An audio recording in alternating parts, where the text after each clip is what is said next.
صبح امروز سنه 2 ایول با اشتراک اساسگزار صلح و وحدت ملی پیشوای ملت امام علی رحمان در شهر خوجند مرکز سودای خدمترسانی خوجند پلازا مورد استفاده قرار گرفت. این مرکز در محله 13 شهر خوجند جای گرفته از جانب صاحبکار وطنی با خرج 8 میلیون سومانی ساخته به استفاده داده شد. در آشیانه یکم مرکز تالار حسن، مغازه فروش لباس تویانه، قهوه‌خانه، در آشیانه دوم و سوم طربخانه ها جایگیر شده.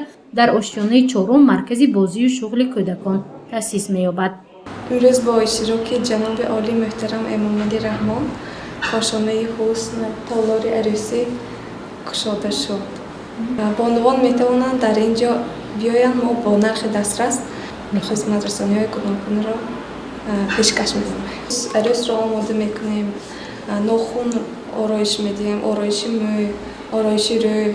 راهبر تالار عروسی و کاشانه حسن مدینه میرزایова میگوید این تالار و کاشانه به طلبات استاندارد جهانی جوابگو بوده از روی معیارهای بین‌الخلقی فعالیت خود را به راه مانده است. تالار عروسی و کاشانه حسن که به طور زمانوی بنیاد شده است به ذمه زنی صاحب کسب مدینه میرزایова واگذاشته شده است.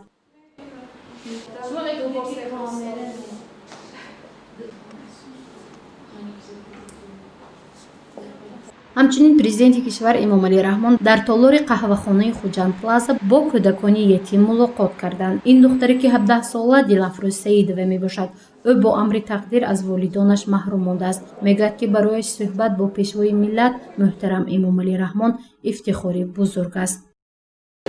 امروز برای ما بسیار روز خاطر ما بود که زیرا با پیشوای معظم ملت یعنی جناب عالی با خیلی گذراندیم. این واقعه برای ما بسیار همه خاطرمان بوده، زیرا که من خطاب کننده هستم، ماشاءالله هستم که باز با جناب عالی با خیلی نبودم.